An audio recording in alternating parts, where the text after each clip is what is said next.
Hi everybody and welcome to the On Deck podcast. This will be a series of talks with people discussing various topics, some random tangents and some of their accomplishments in life. This podcast is brought to you by The Baker's Shop. The Baker's Shop's been a staple in the Mansfield area for 25 years. From great breakfast, lunches and bakery treats to evening events, weekend entertainments, the bakery has it all. Everything's fresh and lovely made by owners Mark and Mandy and their amazing team of girls. If you're in the area, come down to the Baker's Shop, Unit 13, Morn Close, Mansfield, NG18 5GY, just off of Hermitage Lane. Look out for giveaways and videos and your chance to win some bakery shop treats. On with the show. Fucking whatever, mate. Alright, Nice. nice one. We'll record, right? Yeah, mate. We'll just keep recording whatever. But yeah, I would dying to do it with you anyway, because like if there's one person when you think of advice for fitness, Yeah. obviously a mutual friend with Callum and what you did to him. Yeah. But like you're the guy, aren't you? Well, Like, you definitely know what you're on I about. do alright. I've done it long enough. I've been doing it for nearly 10 years. I've been 10 years next year. Yeah.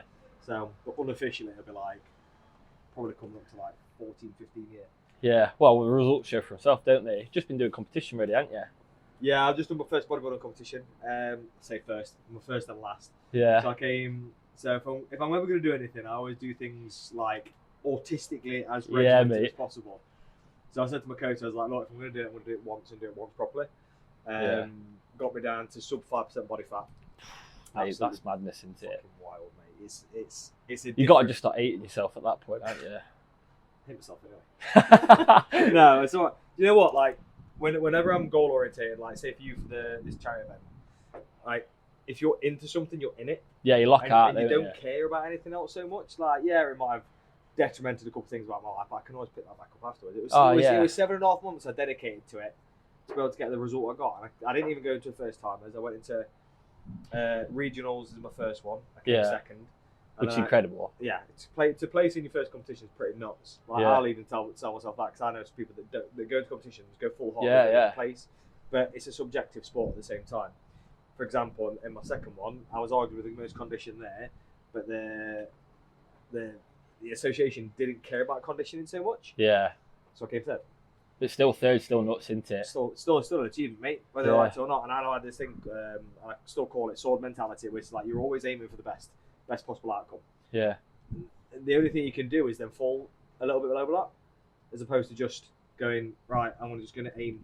Like when people say, oh, I'm just doing it for the fun of it. Oh, mate, that kills me. There's no fun in losing, or not losing, obviously, but there's no fun in like not getting a result. It's like I couldn't imagine giving 7 months like competition and placing like 15th. Yeah, You'd be or like whatever clash you're in, you're like, oh yeah, I didn't place where I wanted to. It's like, well, yeah, whose fault's that? Whose fault's that, really? Yeah. Like, as much as it's subjective sport, there's a lot else that goes into it. Like, did you do everything to the T? Have you got the right person to look after you that's doing that?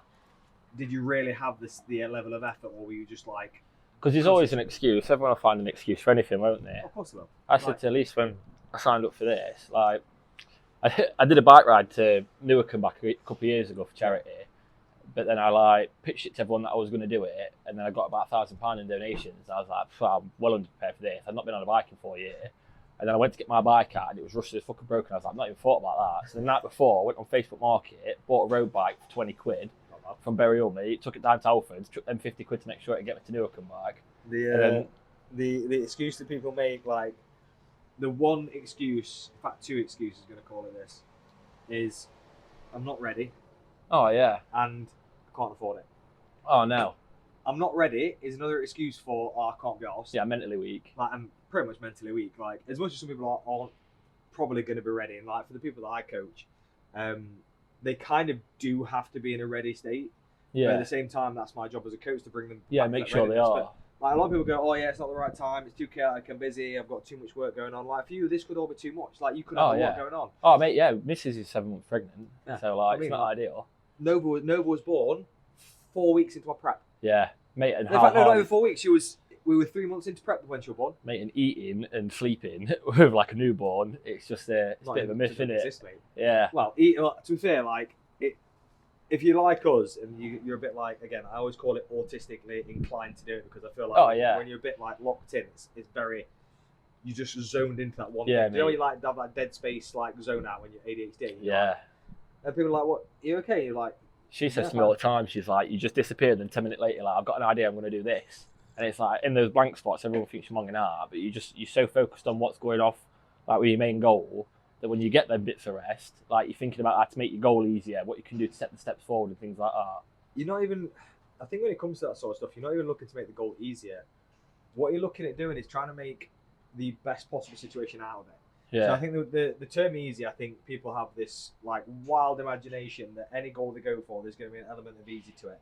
Oh no. There's not. What happens is you'll get a relative comfort once you go through discomfort. Yeah. And then once you've hit that relative comfort again, you'll find another level to. But it's your reflection that gives you your joy and like your dopamine hits or whatever. It's all reflection, isn't it? So you, like, especially when you're like very on the scale, like what sort of like most of us are these days, apparently. Me especially. Like, but when you're telling people about your goals and that, and they say, "Oh, that must be hard. It's like, well, if it weren't hard, it wouldn't be worth it.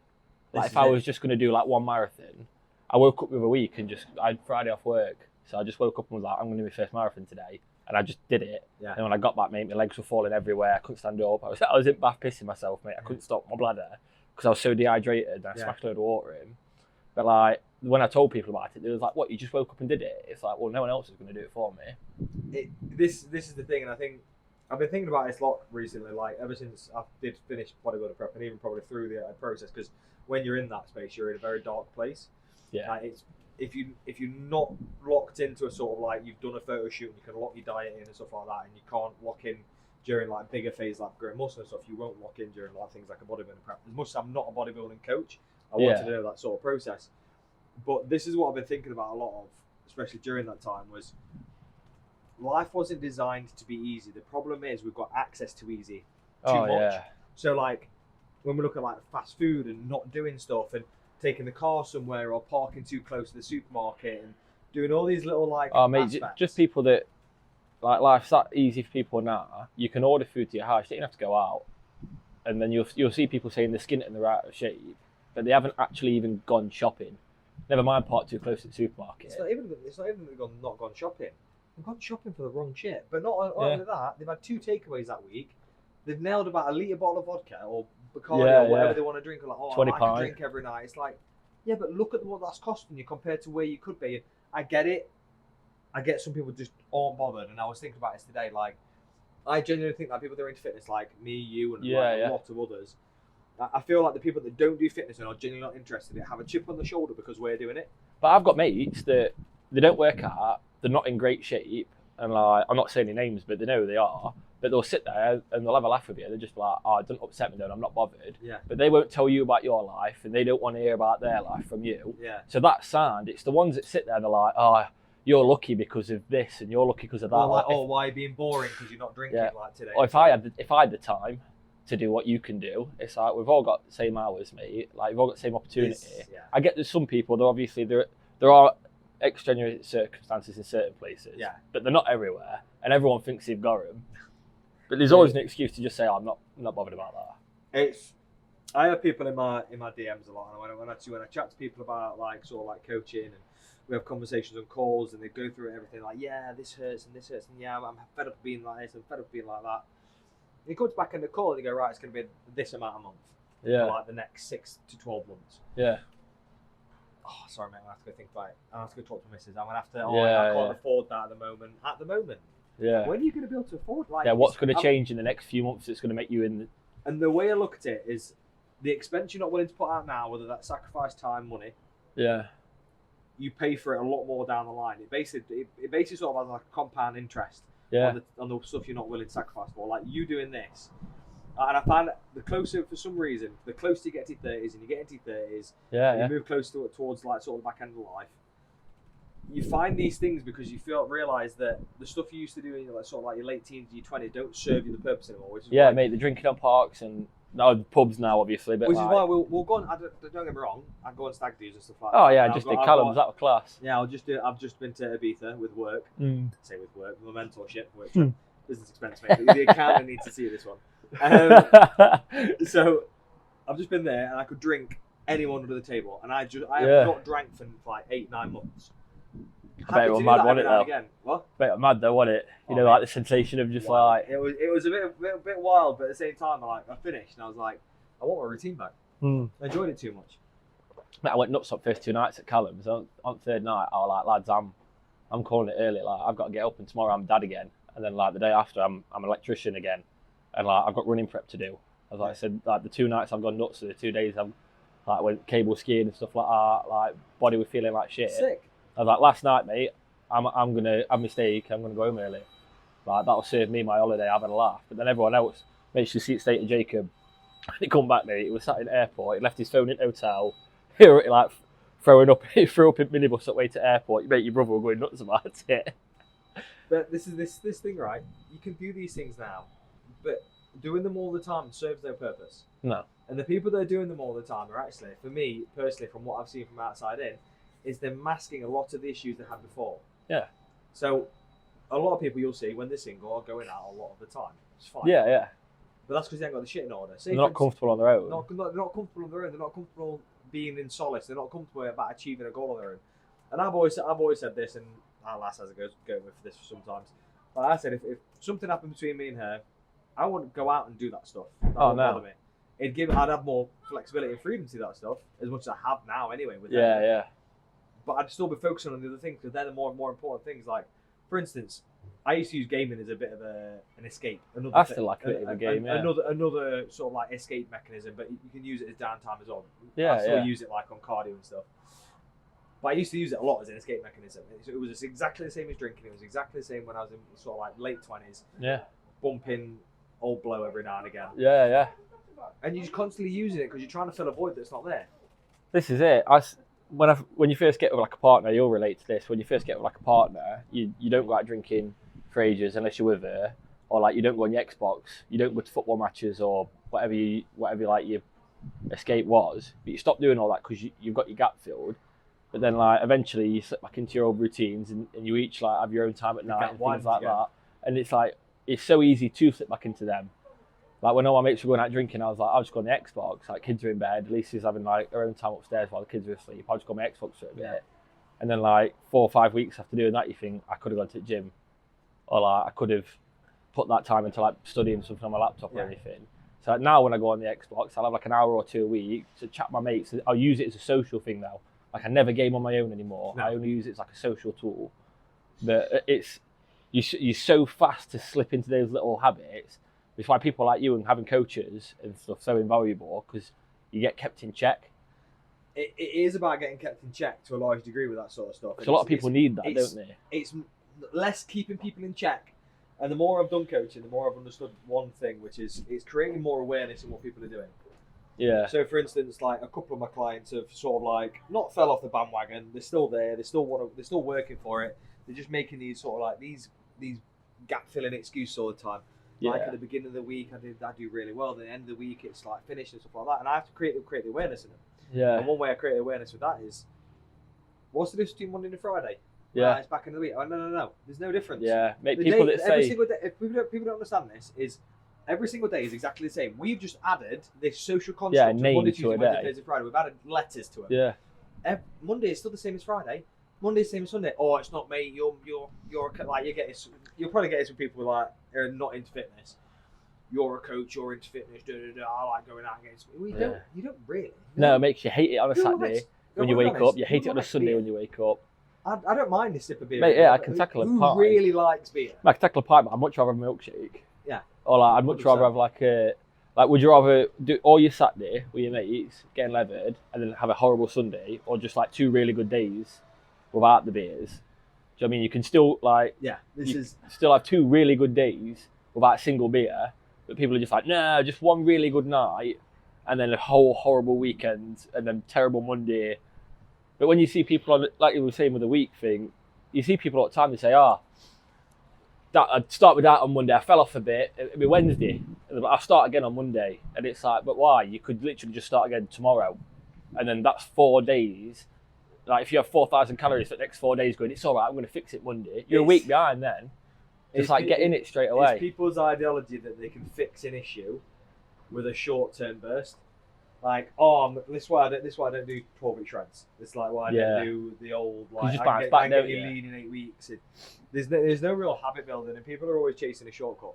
Yeah. And this is what it's like them skinny jabs now though. Manjaro. Yeah. It's probably a conversation for another day because you probably go down to a massive rabbit hole with that. Oh no! But it's on radio today that they're just prescribing it to people now. Yeah, And we'll not get into it, but it's. I don't agree with it. I mean, there's a lot of people that do it, and yeah, there's two sides to that coin. If we're going to touch on it briefly, one, people didn't have this before, so they were struggling with diets in the first place, so they didn't even know what happened. So they weren't losing weight, they weren't happy. Fine. Manjaro's come along. People are using it now as a fix. Yeah. My issue with it being a fix is they're expecting to be relying on it. So you're going to pay £100 or whatever it might be. Yeah, or we'll say 600 quid for the year or whatever it is, or 1,200 quid or whatever. But after you've finished and you've decided you've lost all the weight you want to do, what happens then? Yeah. Still a rebound. Yeah, take that jab out of you, and you're hungry again. If you are happy to keep your diet habits up and you learn to control yourself through them habits, even though physiologically they've been suppressed, something they're going to have to deal with. But as soon as they're not suppressed, do you know what I mean? But if they're happy to work on it afterwards and retain the weight loss that they've had or the fat loss, which weight loss and fat loss for me are two different things. Yeah. Manjaro rabbit hole. Then fine, sweet, use it. Use it if you're happy to be without it after you've got your initial burst out of it. Yeah. Other than that, don't necessarily agree with it. Some people are just going to have to live on it though. Personality-wise. I've got old clients that have been on it that swear they were so into coaching. Yeah. And then we got to a point where they were struggling because they're a bit of an older generation. Yeah. And it tends to be the older generation though as well, doesn't it? It's those people that are in the 40s, 30s, 40s, maybe even 50s, that are looking at thinking, fitness, I'm too late for that train, but you're not. You're never too late for that train, but they're thinking, I'm not too late to take a shortcut and cheat. Because that's in my eyes, it's just taking a shortcut and cheating. I know it's the same as a video game, right? If we look at it from going back to sort of video game analysis, anyone that looks for a shortcut and hack for fat loss, weight loss, whatever you want to call it, like fitness, health, there's no real shortcut. No. Because you don't get accomplished by what you're doing. No, 100%. If you're related to a video game, the moment you start putting cheats into a video game, it stops being fun. All the rewards gone. All the rewards gone. The moment you've had your fun with the cheats, that's it, you're done. And then you go back to the original game, you're like, this is boring now. It's a problem, isn't it, mate? Just even with the gaming, when you play Call of Duty now, hackers everywhere. Yeah. And it's that's just the world we live in now. Everyone wants that cheat because they just think as long as I'm winning, as long as I'm winning. But what happens when you're on your own and there's no one to beat and you're not winning? What happens when you get banned and your IP account's done and your IP address, and now you can't play the game. Yeah. And now you are. And your money down. You've spent all this money on cheating and now you can't play a game. Or you spent all this money on weight loss jabs and now you're fat again. Or you spent all this money on whatever shortcut you take. The shortcuts are never going to reap the rewards. It's just a U-turn, isn't it? I think it's a massive U-turn. It's complete U-turn. The problem is social media's done it.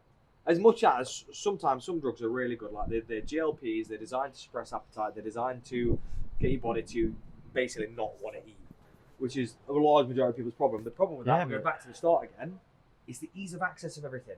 Yeah. Ease of access of fast food, ease of access of drugs, ease of access of pretty much anything that can help you. Like, for instance, right? Like when I was on prep, one thing I didn't want to do was vape. Yeah. Didn't vape all thing. I had a cigar every other day towards the back end, and I used snus relatively heavily. Yeah, just for. But I didn't vape because that was one thing I didn't want to do because I thought the vaping was A, a cheat, and B, it's going to be a habit I can't drop. Yeah. Or be hard to drop. Now, when people do these sort of GLPs and stuff, they get addicted because they start seeing what happens when they're on it. Yeah. So they spend all this money doing that, but then the moment you drop it, it's like, now you've got to manage it yourself. Now, related again, like all my stuff that I've got, I've toned everything down to the sort of like micro amount that I need. Yeah. To the point that I'm in my head, I'm like, I don't really. I put them in and I'm like, I can't fucking ask anymore. Like I'm just like binning it straight away because I'm getting hyper anxiety from it because now I'm not used to nicotine as much. Yeah. My body's not requiring it to stop me from eating. I'm eating more calories as it is anyway now. Yeah, refueling. I'm not going back. I'm not in a diet now. I'm not in a push phase or a pull phase or anything. I'm just in a set. Yeah, plateau. And I can do that. It's the people that aren't willing to do the hard shit first. Yeah. There because now me maintaining this is easy. Is easy because maintenance is so. And the problem is people don't have a weight loss issue, or a fat loss issue, or even technically a fitness issue. Yeah. Getting fitter. What they have is a maintenance issue. Oh yeah, 100%. The maintenance of things is the problem because the moment they've hit the weight loss goal or fat loss goal, or they've sort of like hit a plateau, they think they've got to go the other way. Yeah. You don't have to. You can sit at like say you're 100 kilo. 50, you can sit at 90, feeling 10% better than where you were before, and then you don't have to kill yourself anymore. If you can chuck them extra 400 calories back into your diet. Yeah. Do you know what I mean? Have that slice of cake in the evening, like feel better about yourself. Yeah. You don't have to.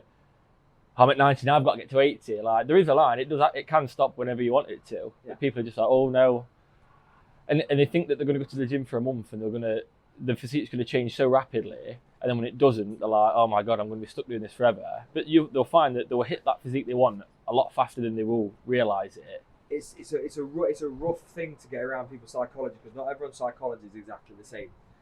There are a lot of people that suffer with a lot of like old trauma from what food did for them, so in terms of comfort, old trauma in terms of like the relationship they had with food in the first place. Maybe they thought that bread was the fucking problem, and it wasn't really bread. It was the fact they overconsumed a loaf a day. I remember being a fucking kid and mate, when people bowl of soup and having a loaf with me. Oh mate, I still do that now. That's what I still do that now. Pot noodle, mate. Make a pot noodle sandwich. Oh no, I'm not with that. Mate, At least I love that, but I'm not with that. Lethal, mate. Lethal, but so good. Mate, I had one for it. But like, at the same time, right? We've got these cakes out here. We could have these any time we want. We could have smashed these at the start. Yeah. And be done with it. But you can just take a bite and put it back down. And you don't have to just like, because people will do this. They'll do this. They'll have that. It's basically like a vape. These are basically what vapes are now. Yeah, food toys, aren't they? It's too easy access to get hold of things. And as much as all the inflation's gone up now and all these cost more, people are worried about the money, but they're not understanding that they're still spending the same they were before, but now everything's double the price. Someone will tell you, like brass fact to your face, like I said earlier, I can't afford this coaching right now, and then that weekend spend more on junk food, beer, and drugs in one night or 2 nights than what they'd spend in a month worth of coaching from you. Let's do an average day. So a coffee, roughly, if you're gonna go to, I don't know, somewhere shit like Costa, right? Yeah, say $5. So we'll say coffee's a $5, and it's not realistic to say, I can save you a coffee a day, because not everyone has coffee every day. But we say, I don't know, 4 days out of 5, people are going to work. Yeah, 20 quid a week on coffee. So 20 quid a week on coffee. That's 80 a month, isn't it? Yeah, they're realistically having a takeaway a week. Now, takeaways aren't cheap. 30, 40 quid. Easy, we'll call it 35 quid, right? It sounds like by 4. 140 quid. Quite so easy. That's 220 there, just on a coffee and a takeaway once a week. 220, and then you've got the shit shopping they buy, so all the crap snacks and all like that, and they're not really looking after themselves, and they're eating like ready-made shit. And energy drink on the way home, or... And realistically, energy drinks are a daily thing. They're like 160, 170 Oh yeah, 100%. So even a quid a day is 30 quid. So you're looking at 11 quid a week on energy drinks. Yeah. Now, we've already racked up 240 quid from the little expenditures. Yeah, but you're knocking £300 a month just on the basic crap. That's without having a weekend of drinking. That's right. Weekend on it. Yeah.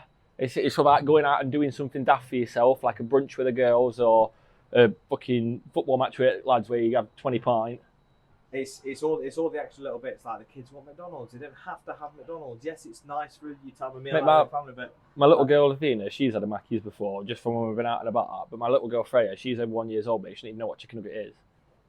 Like, we just don't have it in the house.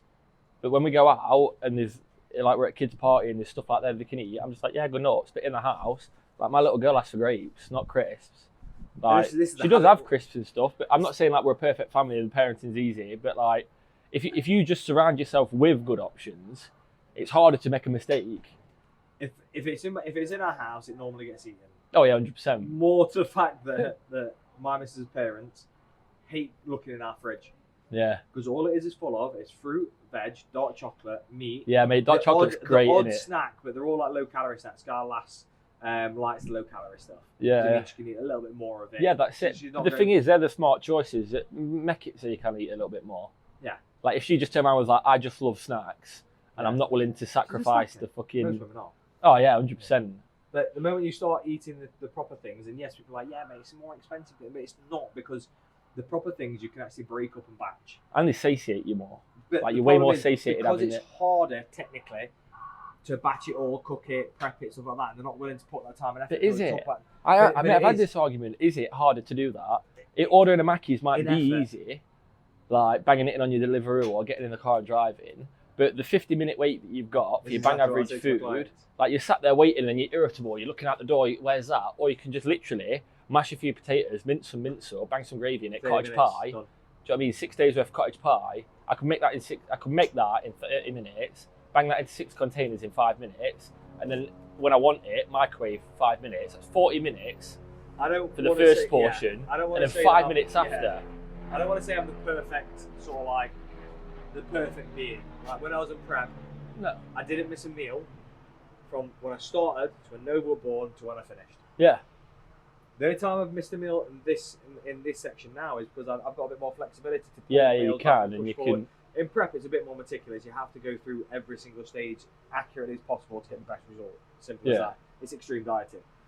But the thing is, but I didn't make an excuse. No for one's it. made you do that. No. Like you chose to do it, so why would you do it half-heartedly? I did, and my missus will still attest it was the worst timing that I could have done prep. But I was like, actually, it was the best timing because it taught me something about myself. And this is what people don't understand: is the hard work teaches you the lessons, the easy work teaches you fuck all. Yeah. It doesn't teach you how to manage your hunger. It doesn't teach you how to manage your emotions when you're really hungry at night. Yeah. It doesn't teach you how to sort of like be smart with your food.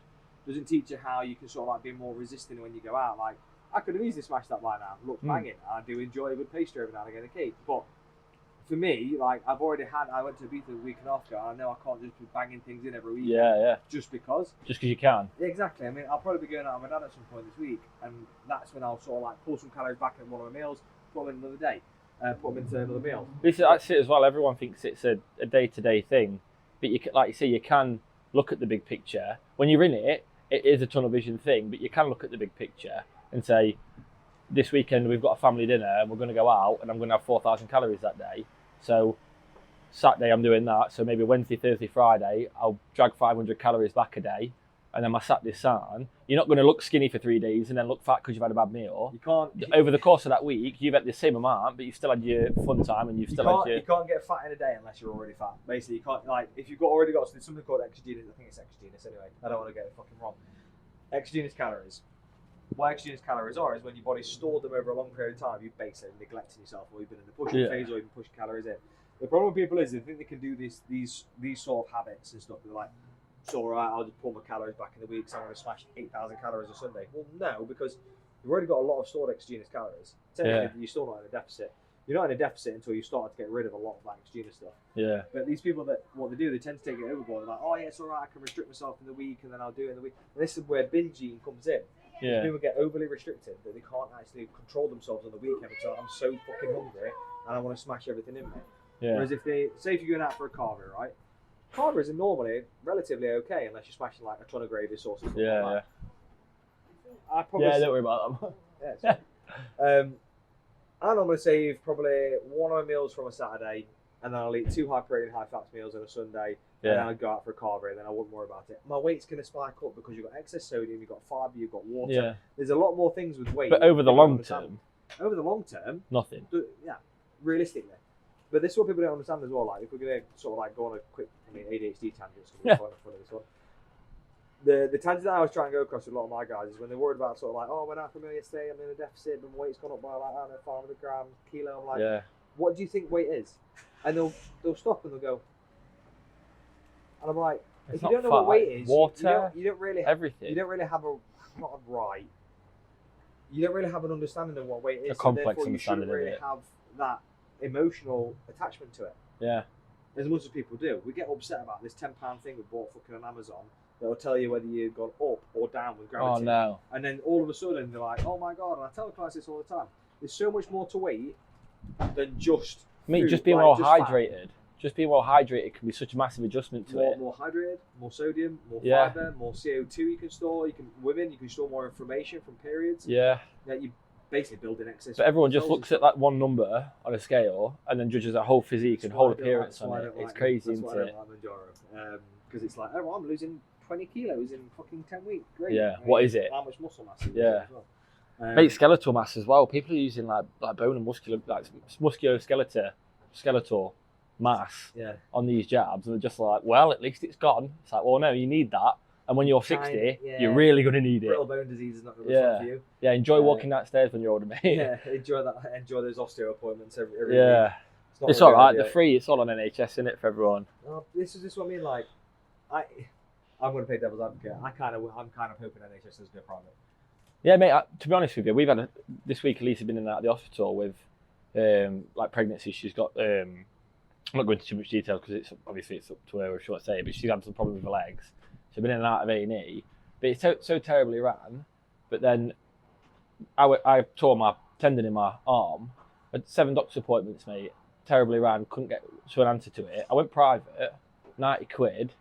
She told me what the problem was. 70 quid the week after, 50% fixed. 70 quid the week after that, I was right as rain. If they had a charged process for your initial consult, it'd filter all the crap, wouldn't it? Free, you would cut the wait times down by a dramatic amount. Mate, 5 hours we sat Saturday morning, 5 hours. Could you imagine the people that go in there for a fucking cough? And imagine they got Mate, charged 90 quid for a cough. There's people there. There were 2 people in handcuffs while we were there.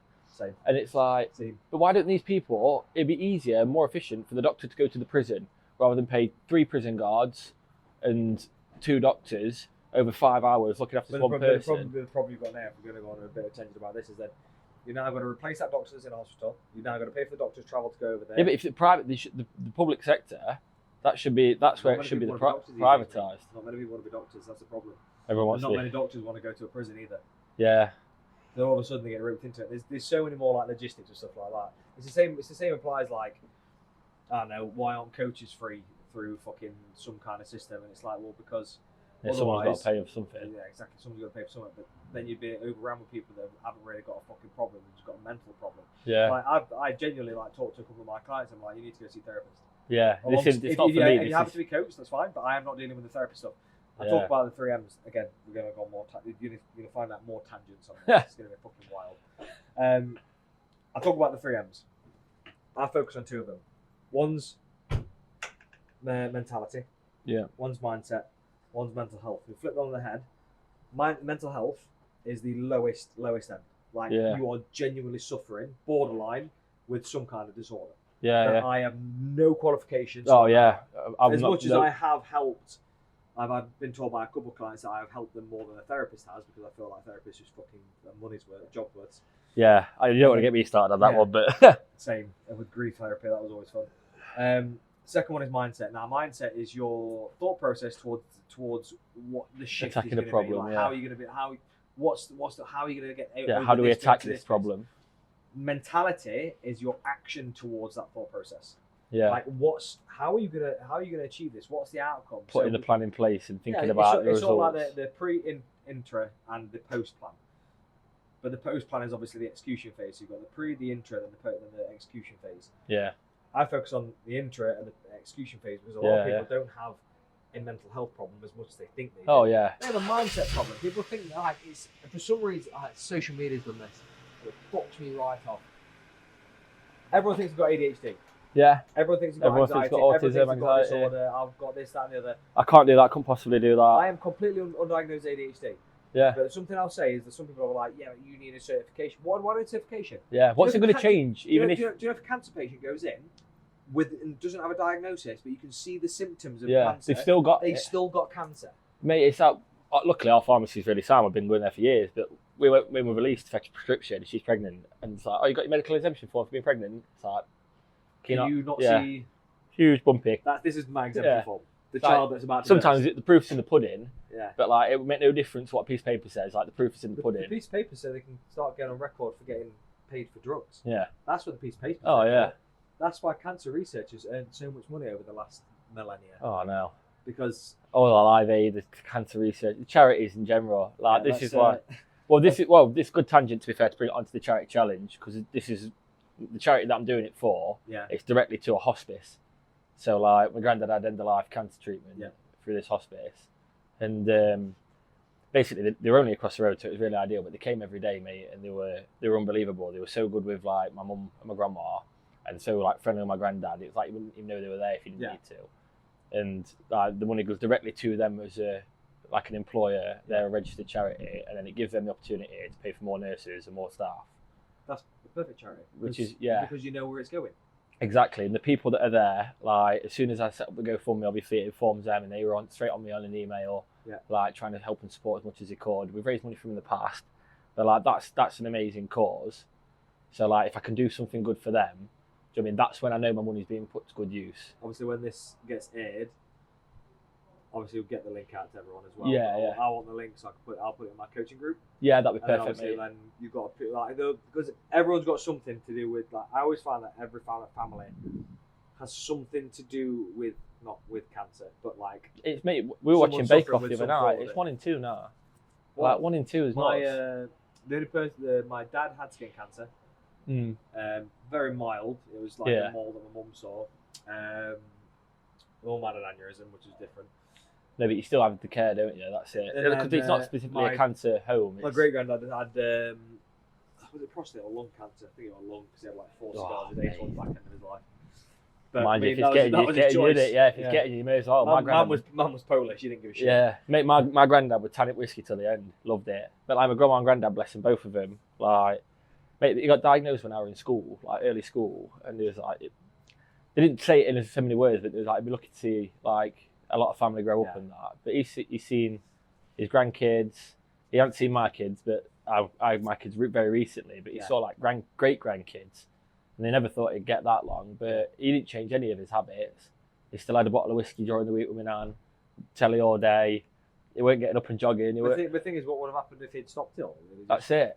But it was when my granddad died. The worst 2 years of my grandma's life were the 2 years after my granddad died until she passed away, because like the fun stopped. Like there was no one to care for anymore. Like life had stopped for her.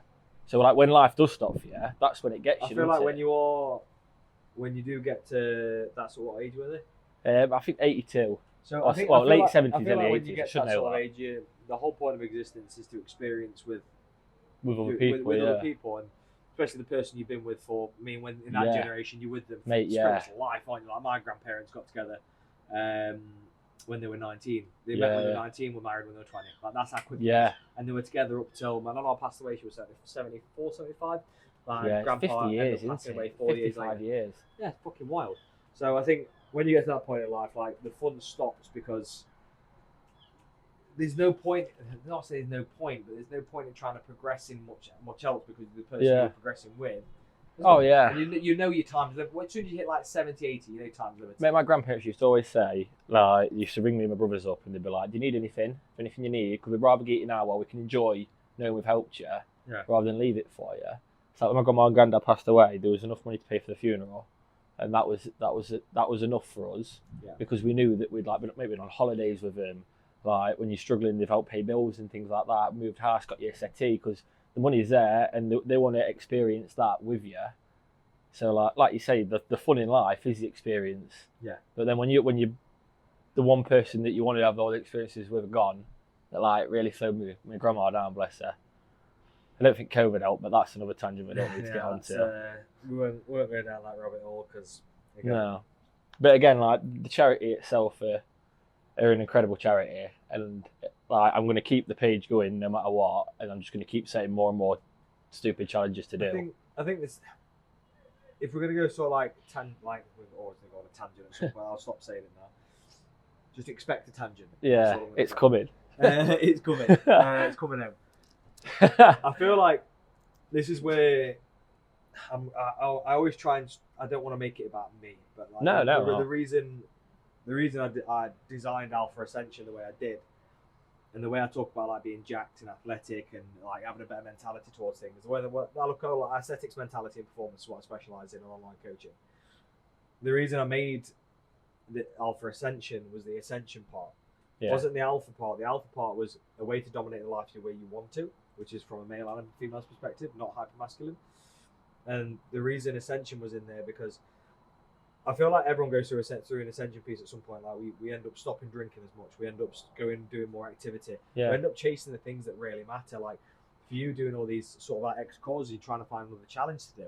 Yeah, I think that's the part of being a human is you're always Ascension and evolving. There's always got to be something to climb to, hasn't there? I feel like when people say, I've just got no goal, sometimes no goal is the goal sometimes. Like you can just be better daily for a bit. Like mate, if you're 1% better every day, you're 300% better every year. Mate, it's a wild sort of math thing that they've made up with that. But it's basically like 0.1%. I can't remember what the fucking math was. I saw it the other day. I was like, oh, it makes sense now because someone explained it. But anyway, and I feel like the whole point of existence is to be better. Yeah. And I feel like if you're not getting better, it's like one of my mentors says, do you read? Yeah. I went, not as much as I should. It says, why the fuck have you got eyes then? Yeah. Like the point of everything we have at the moment is so we can utilize what you've got. Oh, and then someone's gonna fucking be a funny cunt and be like, oh, do you drink? Well, what's the point in having a liver? It's Yeah. like, fuck off. Like, oh no. your liver's for a detoxification of a different thing anyway. There's always someone though, isn't there? There's always someone that tries to spin it into a different direction to what you want. Like, oh, but the point of me ascending was me getting fucking off my head every single weekend. Yeah, great. Yeah, enjoy it. Yeah. I've got fucking all sorts of regrets and fucking problems I had from that.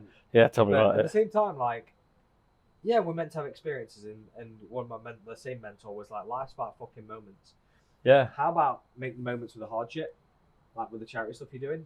You're making a moment of it, because when you've done that, and you go, in fact, not even when you've done it, the process of the journey is going to be the most exciting part. When you've done it, you'll be looking for the next thing because you're like, I feel a bit empty.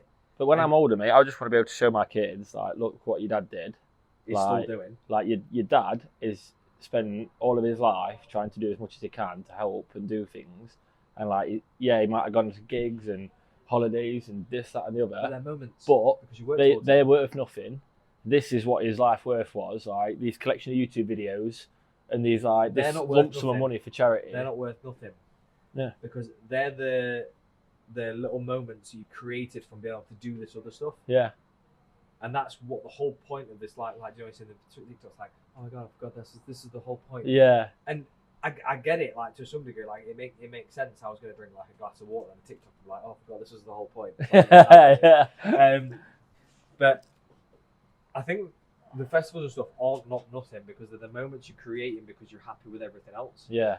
That's when you can have your peace. It's when you're doing these things every single week and you're not really achieving much in between. But if you're achieving stuff in between these other moments, the achievement in itself, like the actual doing of the walking, the running, the training, the whatever you're doing, you learn the stuff about yourself over a period of time that makes you think, fucking hell, I can actually do more. Yeah. Like, the whole point, like I said, was like ascending your potential, realizing there's a barrier past where you thought was the limited. Pushing through those barriers is incredible feeling, limit isn't breaking it? is a thing that we're designed to do. Look at fucking technology over the past. Mate, even if you just look at simple stuff like records, like every world record since like in the 1900s has just been obliterated. If you'd have said to somebody in the 1900s, someone's going to run 100 meters in 9.5 seconds, they'd think you're a fucking psychopath. Mate, like, he's going to be an alien. The mile, mate. But like, the guy who beat the guy. Oh yeah, record. The fastest marathon, mate. That got broken the other year, didn't it? But these things are like, people are expecting these to be broken, but they're not getting broken by people sitting on their arse. They're getting broken by people that are going, I can do that. There's this part. But that's the thing. I watch. Me and Lily watch stuff on YouTube all the time, and I watch these videos of people doing challenges, and I'm like, I could do that. But like, you never know until you actually just go, I'm going to wake up today and I'm going to just do the marathon. Or I'm going to wake up today and I'm just going to do the gym. I'm going to go to the gym and I'm going to change this bit about my life. You get looked at funny for doing this sort of stuff as well. Yeah. Like, I find health and fitness, as much as it's boomed in the last 10, 12 years, or 15 years, you've still got this other side of humanity that look at you gone out like it's not normal. Yeah. Like, I am at the point now where I look back to myself about 5 years ago and I'd laugh at someone for not having a pint when they went out with a Yeah. Now I'm at a point like, I get it. Yeah. I understand it now. It's the reading. Like you said about reading, you said it reasonable, which I've always liked to read. I've always been like a big reader. I remember when I was a kid though, people used to just look at me and be like, what you got a book for? I'd be like 16, 17 and I'd buy a book if I was out and I saw it. And like my friends would be like, what you got a book for? I'm like, well, I'm not going to read all night. Like when I go home, I'm going to have a read of this. They'd be like, that's weird, isn't it? But like... And I'd have been the same guy that said, you fucking weird for reading after like that. But then like the older you get and like the more... Not the older you get. The more experience you have in life, the more you realise is that these like small, smart decisions that you make really do manufacture a massive difference in your life.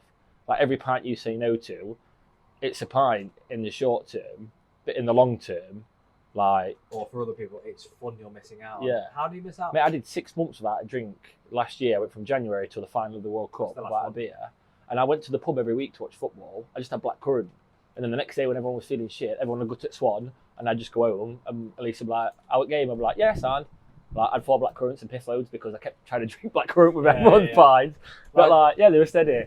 I think we've been so crippled into society thinking that the whole point is the moment you turn 18, or in our case, in England, 14 you're on a park trying to get your end away with some But I think you should do it. But I think that's part you of should the experience. stop. You have to. But there becomes a part of life where you just have to turn around and go, I'm better than I think I've done now. With that. Like, obviously, there's more to life. As a 34-year-old, I'm not going to go to the park and start getting with a 14-year-old. That's a bit weird. I mean, don't you dare clip that. Clip that. But like, there becomes a time where like you don't go out as much, but the times you do go out, you enjoy a lot more. Yeah.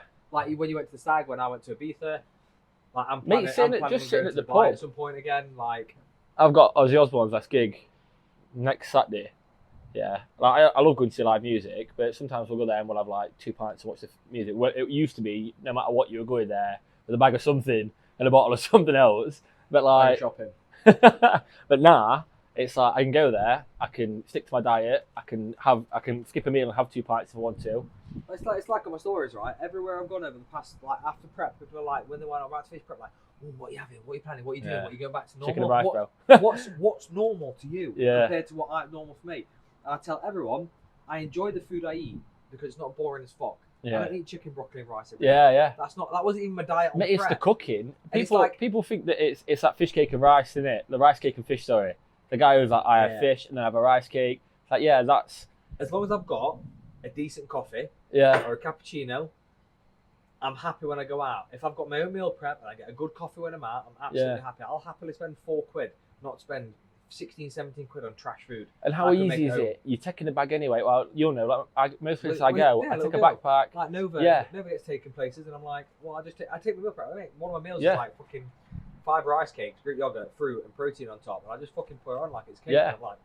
And the thing is, that is arguably easier than getting up, walking to a food stand, waiting, and then eating your shit food. And then feeling like gonna be honest, feeling like fucking garbage after as well. Like no end of times I've thought I've gone into a restaurant again, and even like during prep, I went to Rustic Crust. I think it was my dad's birthday, not my dad's birthday, someone's birthday, or a get together, family.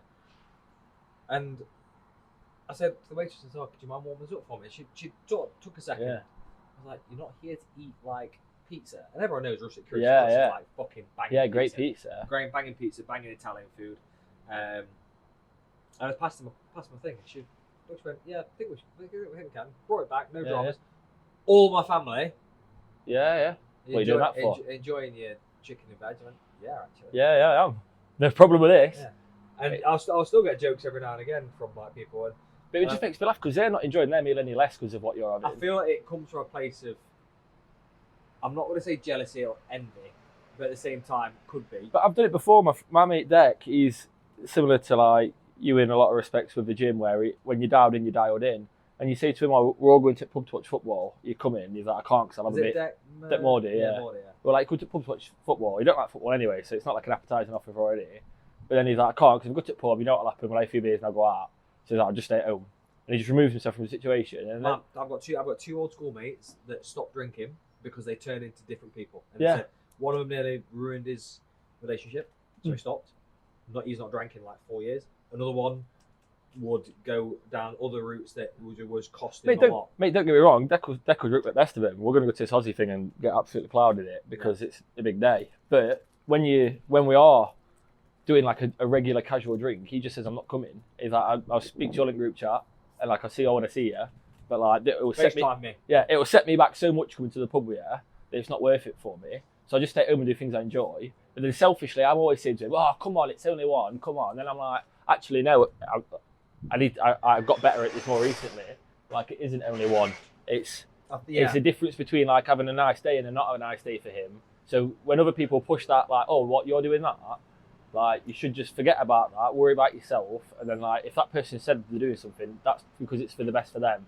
They know themselves better than you know them. I feel like to an extent that's a toxic relationship he's got with drinking. I will never say to anyone you have to stop drinking unless they've genuinely got a drinking problem. Oh no, mate, he's genuinely is the most in control of his life I've ever seen anybody. This is what I mean though, but he knows he has to do that.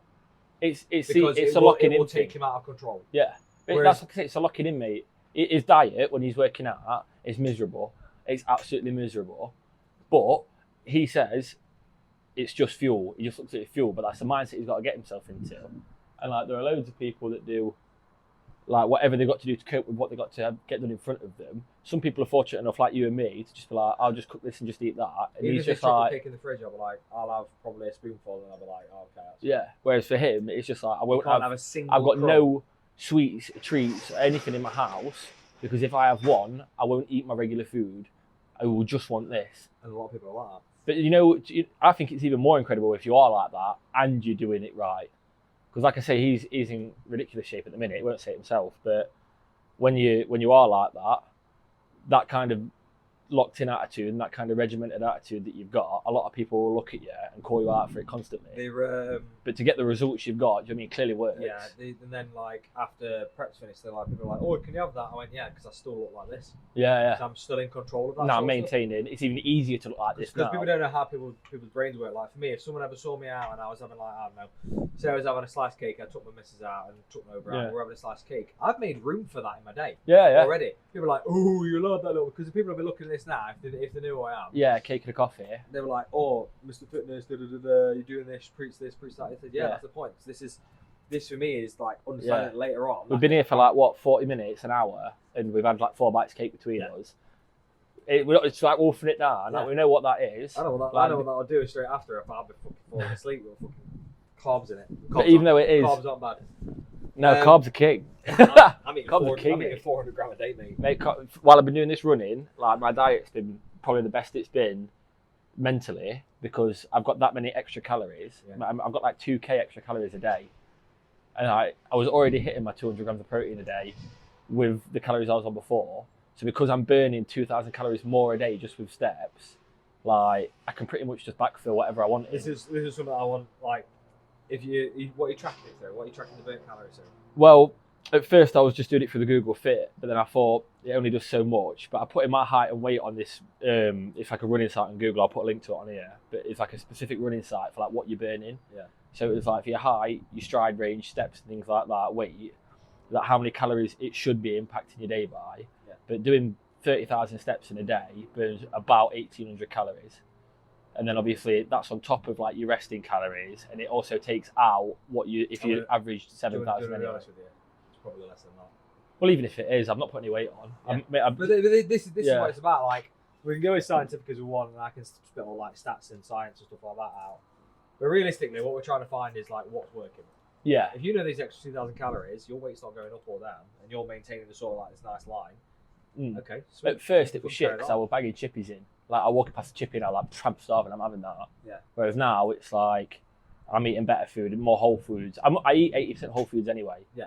So like, I think a large majority of the country like have forgot that rule. Yeah. Like it's the less processed, the better. It's not a rule, sorry. That whole guide. Catch it, kill it, pick it. Yeah. Like whatever if you can do that to it, I'll have it. But anything that's like these cakes are processed, I know that. But like I say, I'll probably eat half of this and then take the rest over for Elise. How often do you get one of these? Yeah, well, I'm here all the time. Nah, to be fair, it's... most people, like these days, will smash one of these a day. Oh, yeah. The amount of people that go to work in Costa and Starbucks and just order something random, they don't even have food with them. Yeah. It wilds me up. I don't mind them. Mate, I think it's nuts how much of the population don't have a clue what they're eating tomorrow. I think... Like, you know, if you go to a building site and you say to people, like, there are some people that just have the same thing every day, but, like, mainly for, like, people our age, they just drive to work, and then food is something that they will deal with when lunchtime happens. And then that's when the worst decisions are made. I feel like a lot of the country could do with having education from a young age on body metrics, and not necessarily to people are like, yeah, but you'll build like really toxic traits, and like you don't. Oh yeah, no, the toxic traits are the puddings every day. The toxic traits are the shit meal deals every day. If you're happy to learn about fucking shit like trigonometry and stuff like that's going to serve you no purpose in life, what's actually going to serve you no purpose in life? What? I'm an electrician. I straight up use that. Oh, you fucking do it. Like, there's always someone I fucking use trigonometry. No, but there's other stuff that I don't use geography at all. But like, I get. Well, I don't. Google Maps it. It's for geography, though, isn't it? But I get what you mean. There are a lot of things that you don't need to pick up on, specifically, and there are a lot of things that are missed by a huge amount. We don't even learn about tax and finance until you get your first fucking tax bill through. If it weren't for Elise, I'd still be rooming with a mate. Like, I proper married up. Yeah. Like, met her. She had a house sorted, her own car, everything like that, proper job.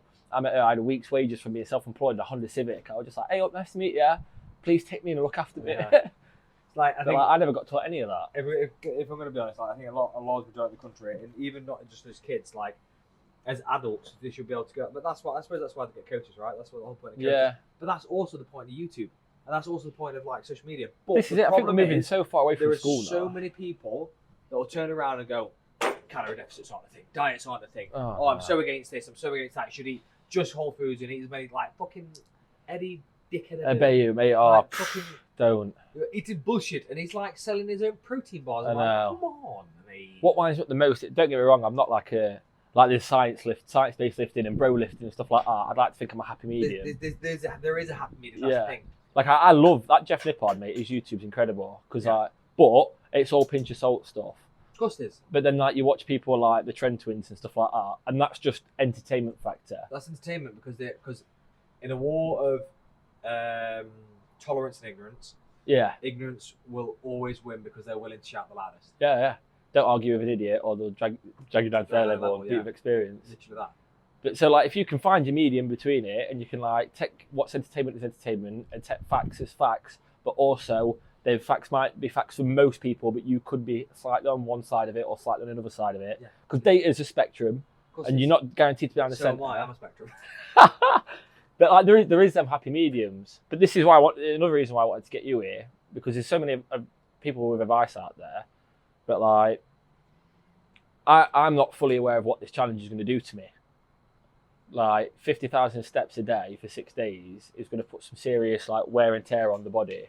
And I mainly some advice would be nice. It's not a normal thing for you to do. I mean, it all takes, like when we look at these sort of challenges and we look at like training methodologies, like what context have we got at the moment? What are you currently doing? So last week I did 6 half marathons in 6 days. Walking. Well, walking, a little bit of running. Which if I needed it. 20, 30,000? It's 21,000 kilometers. So it's about 30,000 steps. Right. But then, because when I did the first marathon, I went out and I learned a lot. Like I learned a lot about what my body could handle, and I realised that I'm going to have to split it into 2. I'm going to have to do a half marathon in the morning, and then I'm going to have 6 or 7 hours recovery, and a half marathon in the evening. Because like when the sun's beating down on you, the weather's getting to you, and there's a lot of dehydration involved, trying to knock a full marathon out back to back, it's quite unachievable. This is what I mean. There's a lot of connotations, not connotations. There's a lot of things we can link up to what it's actually going to do to the body without context. Yeah. And then we have to bring context in to find out what's going to happen. Realistically, you could be one of these people that's like an anomaly, right? Like just as a random throwaway comment for now. Yeah. You're one of these people that could do those 50,000 steps for 6 days. You could come out the back end of it and probably have a couple tweaks and niggles. Yeah. If we look to a science side of it, we'll go right. But it's better to be over prepared. 100%. 100%. Like this is why some people should not. This is why a lot of people train for marathons rather than just jumping into a marathon and running it. Yeah, that would have been a good idea, to be honest. Yeah. I didn't even train for one when I did one, and then I've only done 1 full marathon now, and I'm about to take 6 on in a month. Yeah.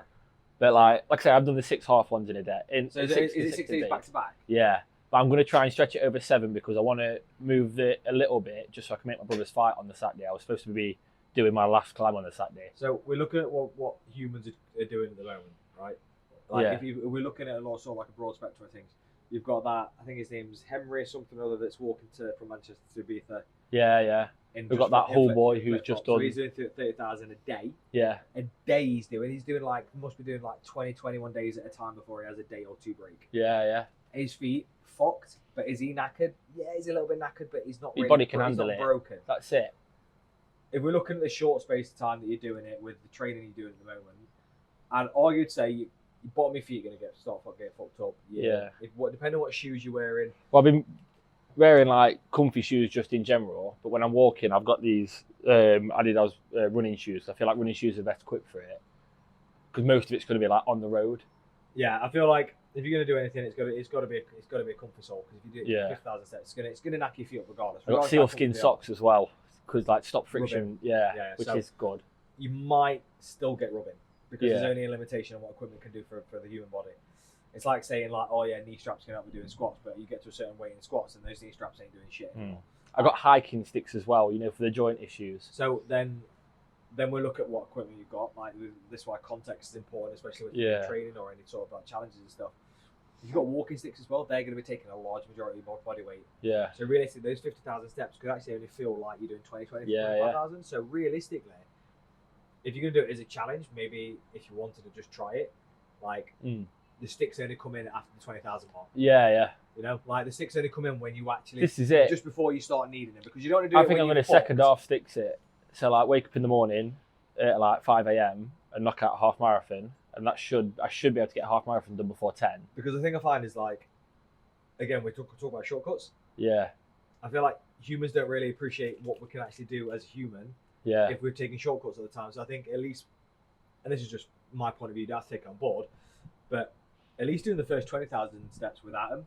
Just before the point you start getting a bit knackered, because you'll notice on your walks at the moment, like 15, 20,000 where you start feeling it. Because I know when I was doing 40,000 steps a day, my feet, my arse, my hands, mate, it's the feet. Hurting. Genuinely, it's like the flat-footed feeling on your feet. You feel like a duck. Like at the start of the day, every day, like I recover pretty well, which has been ideal. But I thought I would anyway. I know it's not strictly relative, but every time I get tattoos or anything like that, or I have had injuries, I've always been pretty speedy on recovery. It's never been like a strenuous thing for me to recover from stuff. I know obviously I've never had a serious injury, but stuff like I broke my thumb and it was well healed, well in front of time. Yeah. Broke my foot when I was younger, that healed a lot faster than I expected. So like I know I've got that in my favour. So when I have been doing these like 20, 25,000, 30,000 steps a day, the next day people are saying to me like, "Are your legs feeling?" I'm like, "Oh yeah, legs are sound. It's my feet." Yeah. And like when I did the marathon, your legs are only doing this. It's your feet that's taking the impact a lot. But again, it'll be. So when we look at how the anatomy is built, actually all the pressure may hit the foot. Yeah. It'll go foot, ankle, knee, hips. Yeah. And then it'll be lower back. My groin and then as it'll well. Be your upper back as well. My groin were getting to me on. That's why I stopped running them. At first I was doing like a bit of running, but then I decided that I'd save my running until like the last part of the first half, because I was starting running and then my groin, because of the impact on my groin day after day, I was just like, my groin was tight. And then the massage guns are good, and I like deep freeze, mate. Like the hardest geezer, are you?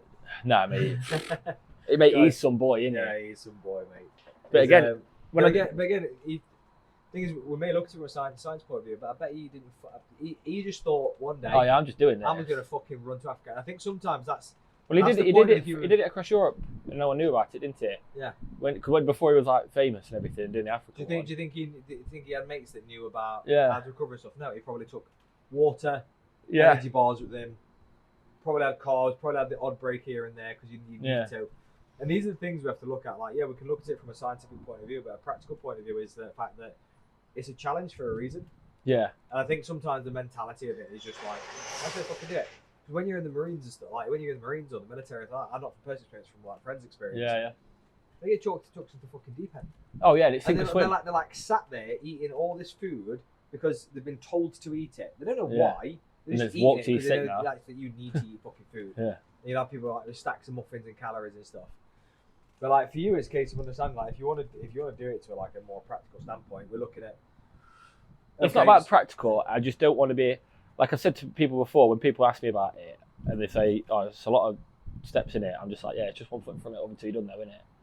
And like that's the attitude I've got to mentality. it. Yeah, and that's what mentality should be for everything. But then when people say to me about 6 marathons a long way, it's like, yeah, but it's only 6. I mean, it could be worse, it could be 7. So like the attitude I've got to it is blasé.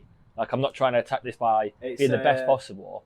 But I just don't want to get hurt. It's sort of the Goggins attitude. As much as I don't like all of what Goggins says, to a large degree, what he says about the difficulty of things is when he got chucked into sort of like the ocean where it was absolutely ice cold, like when he was doing the training, he'd envisage that he's got to stay in there for he wanted to stay in there for another 2-3 minutes. He was like, just make it colder, make it harder. And I think having that attitude towards things is, how hard can it be? But the biggest thing is, it's like, what you're going to do, just not. Yeah. Because like... what are you going to do, get halfway through and just yeah. Because when I did that first marathon, mate, I walked to South Minster from my house. And I got there, sat down at a cafe, and egg on toast. Thought, refuel, 3 bottles of water. And I just set off going home. Got to White Post Farm, mate. My feet were bleeding through my trainers. And I was like, shit, didn't even notice. So I took my socks off, so I could breathe my feet out for a bit. And I laid face down in like a bus stop shelter, like to cool my legs down in some shade because it was red hot. And I rang my missus. I was just like, I'm fucked. Like my body's fucked, but mentally I'm still in the game. So I was like, I'm going to keep walking from White Post Farm into Rainworth. I'm going to try and get some deep freeze for my legs, and then I'll keep going. So your ideology is very similar to mine. You've got the mentality to do it. You don't want to get your body to that point where it's absolutely fucking naked. Yeah, that's it. But then, mate, like I say, she picked me up from the police station when I hit my full marathon. It was when I got to the police station in Mansfield. So she picked me up from the police station in Mansfield, and I got in the van, and she was like, "How you feeling?" And I was like, all happy and smiling. I was like, "Yeah, it's done now, innit?" And then when I got home, I was like, "I'm fucked. Like, I really am fucked." And then all that day, so I sat around, lazing around, trying to like restore any kind of life in my legs. But then the next day, I was just like I'm probably at 50%, whereas the day before I was like 10%, and I was at 50, and then by Monday I was back at work. So I know that my recovery is fine. I just need to know like the best things to recover. I feel like it becomes a game of right. So what's the amount I get to before I actually start feeling my feet hurt? Yeah. Like when you start feeling that first sensation. Yeah. When's that? Yeah. So figure out like your breaking point. So when do you think that is? Probably about 15. I'd say about 20 nearly. Right. So let's go this way. Get to about 17,000, 18,000 steps. The moment you've hit that, Yeah. you're like, oh, okay. Or like what basically looking at thirds. Yeah. Every third of the way through, you're looking at least having half an hour break. Yeah. But you need things like not deep freeze gel, for fuck's sake. You No, just numbs it. You don't want ice packs. Nah. Because you're not bruised. You don't want deep heat. You want something that's going to keep your feet warm, so the blood's flow into it. Because realistically, you want inflammation. At the same time, you want when you have your feet raised, so the blood's not pulling too much. Yeah, yeah. But you want the blood to be there. You need someone who's going to be with you. No one. Soloed it. Raw dog it. Looks like you're raw dogging me all the time. I'd argue to say in the evenings, I you'll think want that family are going to pop you in. want like a tennis ball. Yeah. You don't want anything too harsh To roll out. Yeah, to like as you sat down, you got your feet up. You can take one foot down. You can roll out a little bit just to keep the blood flowing, keep the muscles sort of like moving a little bit and not being overly sort of like straight. Yeah. Definitely looking at hydration protocol because we've got loads of them. You know them hydration gels. Not hydration gels themselves. Actual water. Well, we've got them in a bladder. So like, how much you got in a bladder? It's 6 litre. But I don't want to be carrying 6 litre because of the weight. You're gonna need more than 6 litre. But I don't want to be carrying it for the weight. The idea is that I'm walking a pedestrian route, so like every time I do get to a shop, I will refill what I need. Okay. So, like so every third of the way, then you'd ideally come across shop, right? Oh yeah, that because I'm going to be if not more or less. So yeah, you're looking at probably keeping about 3 litre in it. Yeah. So every I don't know 5,000 steps. A litre.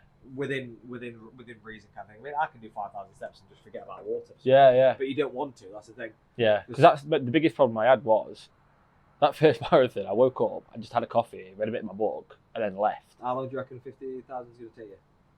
50,000. Or the marathon? 7 hours. 7 hours split up. You're looking at about what? 2 hours 20. 2.5 hours a pop. I budgeted 2.5 hours a pop for it. It's just over 7 hours then. Yeah. So if you're doing 2 hours 20, you probably want to be hydrating about anywhere between 300 and 500 ml every sort of like 25, 30 minutes. Yeah. Just so then you take yourself to that 3 litre mark then. And by the time you come to it, oh sweet, yeah, awesome, no issues. And if it's going to be if you're doing it on the roasting hot days, then you're going to need that extra water intake. Not because of the activity itself, you probably wouldn't need as much if it was a bit cooler, but because if you're going to be in the beating hot sun, yeah, then it's going to be a bit of a wild one. I'm going to need salts as well, aren't I? So this is the other thing as well. So like, make sure you've got food that's got at least some form of salt in. Yeah. Hydration gels are pretty handy. I probably look at for every 2 litres of water you expel, or at least drink, because you're going to expel it at some point. Yeah, yeah. You're probably looking at about 2 grams of salt, right? Yeah. So that's 2,000 milligrams of sodium. Yeah, so you probably want to have 2,000 milligrams of sodium not every 2 hours, but within that space of every 2 hours. Yeah. Sort of like, just keep it in your system. Just keep it in your system because people misunderstand what salt does as well. Oh, I don't want too much salt in my food, mate. I have 2 grams of salt per meal there. Yeah, yeah. Because it's good for. It's not only good for. Man, I'm like Gordon Ramsay. Everything I'm cooking, I'm just like. Yeah, just wait it out. Salt's good for the central nervous system, so it keeps it sort of like fresh and not fatigued. It's not just sodium; it's potassium as well. Yeah. Potassium, because the balance. We used to have like an odd balance between. We used to have more potassium, less sodium, because salt was currency back in the Roman Empire. So people used to use salt in things. And we can't grow bananas. And it's not even just bananas, because potassium is in itself a salt kind of thing. But on the other side of that as well, we've flipped over. We don't get enough potassium in. Yeah. And sometimes you'd argue we get too much salt. But if you eat like interesting ingredient foods and you get these hydration tablets, which should have a gram of salt. Yeah. I'd argue that you probably could do 1,000 milligram of salt every hour and a half. Yeah. Which is only like a gram into it. The thing is, you've got time to test as well. Yeah. When is it? 4th of August. Well, 2nd of August. The thing, and this is it. Like I said, I can spit facts all I want. Like I could probably give someone the perfect game plan before a match. This is why I wanted to get you in early, because it's like the advice is only applicable if I can get it in time. If you get the practice in, this is why, for example, if we're going to refer it to like a peak week or a team sport, if I got an athlete in and I was doing a peak week with them, I'd need to know what my peak week protocol is. It's sort of like an educated guess. Yeah. Because that's what it is. You're educating the guess of what the look's going to be like. Or in a team sport, if someone's used to eating like, I don't know, 2 slices of toast, a couple of eggs, and then a fucking breakfast burrito before a game, they're absolutely fine. Then I fuck around with that. Yeah, and like, they're no, not fine. We're going to do it the science way. Yeah. And then they get into the game and they're fucked. That's my fault for messing around with it too much. Yeah. It might be just like I pulled something back out of it. Yeah. Take away first before you start changing the entire thing. thing. See what's missing before you start adding. So we can look at what you're doing at the moment. Yeah. What are you doing? Well, not much really. Yeah, to be fair, I've been knocking about 15 kilometres a day out for the past several days since I got back off the stag deal. And then this weekend, I've got a marathon on the Sunday I'm going to do.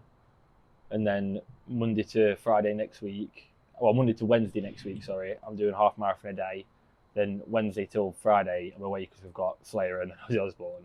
Then after that, I'm going to try and stick to doing a half marathon a day every day. The one thing I tell you not to do, because this might be people's heads when they come to do events, just like when people do high rocks and they do simulations ain't going to fucking do shit. Now, I've been told by so one of the lads at work, his missus in the 100 Club of marathons. Yeah. And she was like, she never does marathons in prep for a marathon. No. She just does like 30 to 50%. So like a half marathon's within that range. So as long as I can stay between 15 kilometres and 25 kilometres, I'm staying in my 30 to 50. Yeah. So like it gets the miles in the legs, it gets my feet like acclimatised to it, constantly doing something. But I'm just trying to do it. So like we said, we're going to break it down to like thirds or halves for when I'm doing the actual thing. But if I can do like 7k in the morning, my work day, 7k in the evening, I'm happy. Yeah. But then on a weekend, if I can do 7k in the morning, 7k in the afternoon, 7k in the evening, then that's even better.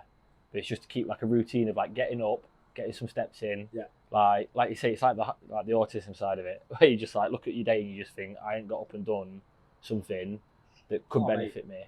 So when I wake up in the morning, if I snooze my alarm or I miss my walk in the morning, all morning I'm thinking, I'm 7k behind. Yeah. Like, where am I getting this from? So then I like to do it out in the real world with my walking, but sometimes I'm like, I'm 7k behind. I'm getting on the treadmill. I'm looking 15 out now. Yeah. So it's a rough one because it is a challenge. Obviously, when we look at challenges like this, it's not always about prepping for it either. Sometimes it's just about doing it. Yeah. You know what I mean? Like you're gonna find at some point that you're just gonna look at it and go, we're just gonna do it whether we're super prepared or a little bit underprepared. Yeah. It doesn't matter. It's getting done regardless. Like the mentality for me has been, I've already completed it. Now I've just got to show people that I've completed it. Yeah. Like in my head, it's done. Like the challenge is complete. I've just got to show people how it happened. Yeah. So it's. I think the hardest thing for this challenge is going to be that I'm going to be on my own for 6 days without family. I don't think that's hard at all. No, I think it's going to be difficult because Elise is pregnant, and I know I know the burden I'm putting on other people for me to do this. Like my mum's having to come and help out with the kids, and like you said with locking in for stuff, it's easy when you're doing it because you're doing it, and like that's the fun.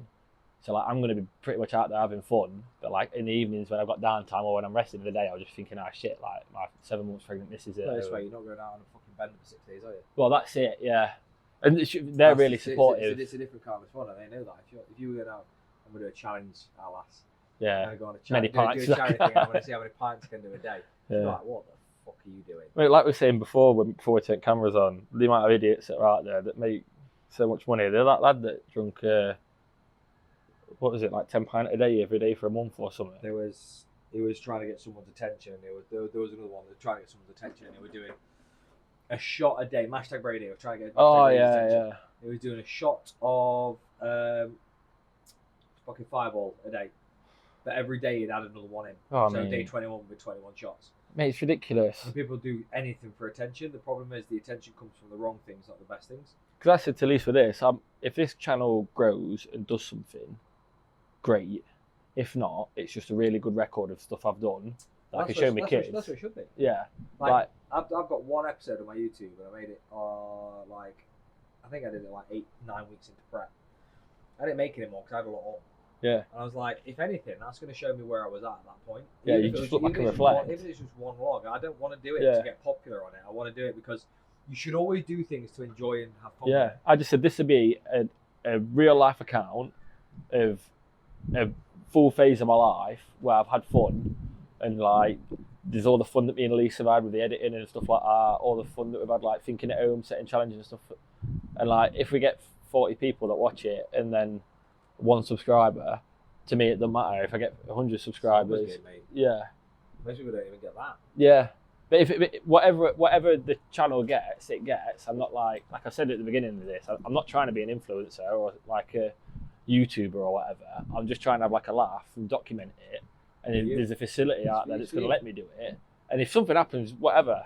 But like realistically, just the fact that we're living in like an age now where I could fully document everything that I do in life and look back and reflect on it. I said this to Jazz. I says, we were sat there and Nova was laughing and giggling and stuff. I just whipped my phone out, put it on record or took a picture. And I said to her, I says, how lucky are we that in this day and age, with a child, we get to just document any moment we want. Yeah. The moment it happens, you can have your phone out, you can be on the camera app, and you can be within it. Within seconds, you've got it recorded. Yeah. A full account of everything, isn't it? You have to get the old rig out. You have to get the fucking wind it up, lads. Wind it up. Showing our age now. Jesus Christ. I don't believe age is the fucking thing anyway, but that's just me. But anyway, it's understanding that this is, as much as it is a challenge, it's because you enjoy doing it as well. Yeah. And that's the whole point of fitness and learning about it and learning that the stuff you're doing, you're going to learn a lot about yourself. Yeah. Anything else. Yeah, you can do all the science, practical stuff, and it's going to be good. And you're going to need to be hydrated and eating and make sure you're carved up and stuff like that. But at the same time, the whole point isn't to be so fucking pinpoint with it. The whole point is so you can look back and go, mate, it's an adventure, isn't it? Yeah, like Lord of the Rings, mate. That's all it is. That's not me. That's not me at all. Which is funny because like Deck will find that hilarious if he watches this, but like Harry Potter and Lord of the Rings, mate, people have been harping on it. Oh man, I could do anime. Mate, I'm Dragon Ball Z through and through, and that's why I love that. Yeah. But mate, I've got so much kit in Dragon Ball Z. I was gonna wear my Goku as well. Mate, at least finds it funny because I wear dodgy outfits all the time anyway. But, Where are you from there? Got it free. Oh, yeah, free. Yeah. Yeah. Mate, dodgy outfits like no one knows, but at least always laughs when I buy like Dragon Ball Z clothes and stuff like that. She's like, "You're gonna wear that to me, aren't you?" I'm like, yeah. 100%. I've got Shenron hoodie, I've got Trunks, Future Trunks hoodie. I've got this one, I've got a Vegeta one, I've got a Vegeta one, I've got a Boo one. Mate, I tell you what, a good cop with me, what? Limited edition Adidas Majin Buu trainers. They were like $250 when I bought them. I know, but mate, they fit nice. They fit nice. But they were like the creme de la creme for me. When I got them, I was like, those. Banger. Because they're Mate, fresh. I've seen some like Goku Converse and I've been very tempted. I'm like, yeah. Oh, mate, it's the ones you make on Etsy and stuff like that. They're the people that should be getting the people that make all that creative stuff. They should be putting the videos out. Yeah, it's just one of them, isn't it? But I think in terms of like your actual challenge itself, we're going to look at sort of like with the context of actually being coached through it to an extent from this. Is that I've been looking at 25 gram of carbs probably every 6,000-7,000 steps. Whether that comes from gels or that comes from jelly babies, things that are really easy to just get in your system quick. Like you're not looking at eating fucking. If you're gonna look at The Office, doing fettuccine Alfredo. Oh my god, it's really sitting in the system. No, because when they're good rabies, they don't drink for days. They lose your reaction to water. But you're not looking at heavy carb. The one thing you can do before the event is start carb loading. Yeah. If you're gonna do anything, you can have a few days of where you start. Like cream of rice, mate. That's. Creme de la creme, mate. Yeah, mate. Good stuff into it. You're looking at things that are a bit heavier on the thing, so you can do like potatoes, you can do rice. You want things that aren't going to make you shit your guts up. Yeah. Another thing that people don't take into account is I eat all this good food, but I'm still shitting myself. Well, then you need to look at the food you're eating. My coach, right? You can't have rice anymore. It can. Yeah, but it just had so much of it, it's fucked But it. he eats so much that his digestion can't handle it. Yeah. And he can't have eggs anymore because his digestion again can't handle it. But when he was in prep and he was dropping weight, Yeah, banging. easy. Get it in, just filter out. Just fit with me now. I've moved calories up. I can't have cream of rice as much anymore. Yeah. Because it's heavy Flies. on my digestion. That it just makes me shit. I'd rather not shit myself, if I'm honest. Yeah. No, especially while I'm stepping, mate. Yeah, exactly. Imagine 20k in now at Browns. Absolute Paula Radcliffe there. Going into a bush every 3 seconds. Oh. You go out in one bush, come out and go. Yeah. Again. I'm lapping this. So we're looking at 25 gram of sort of like quick carbs every, I don't know, 6,000-7,000 steps, which is roughly about every hour and 10 minutes. Because I work out every minute is 100 steps. Yeah. That's the advantage. I'll probably knock about 150 out when it's like We're looking at anywhere between 300-500 ml of water every half an hour, depending on how hot it is. Gram of salt every hour or so. Salt's just a massive point. Make sure you've got at least if the hydration tabs have got it on, and they should do the gels. I've got potassium on it. Yeah. So you should be fine with that. If you're going to have anything in terms of sodium, is it the Marchand powders you got? No, I'll put on what I've got on it. Well, after this anyway, I'm gonna like sign up for some actual coaching from you. Yeah. Because like going forward after this, I definitely need it. Yeah. But like I was hoping that this would leave like an open discussion. I'll keep posting stuff about the conversations that we have and things like that. But like I'll send you what my rough diet is, along with a bit of money for it. But so I can factor that one in, you see.